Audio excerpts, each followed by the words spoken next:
Ja. Nee. Ja, nee. Nee. Ik weet het niet. Misschien. Soms.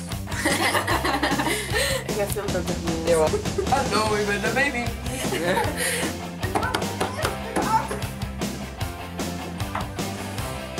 En ons zijn een ezel.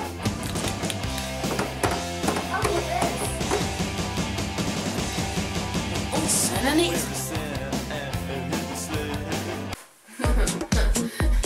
Ik even daar.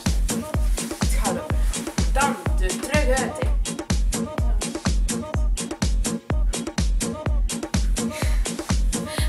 Hoe laat het?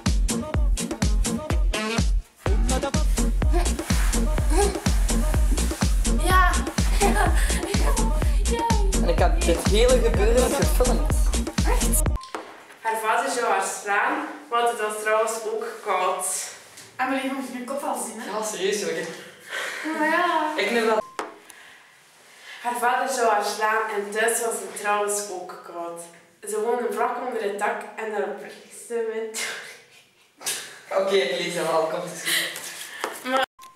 Haar vader zou haar slaan en thuis was het trouwens ook koud.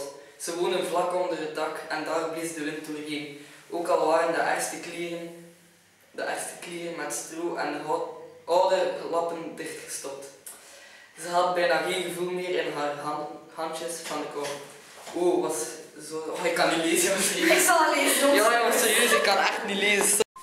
Haar vader zou haar slaan en thuis was het trouwens ook koud. Ze woonden vlak onder het dak en daar blies de wind doorheen. Ook al waren de ergste kleren met stro en oude lappen dichtgestopt.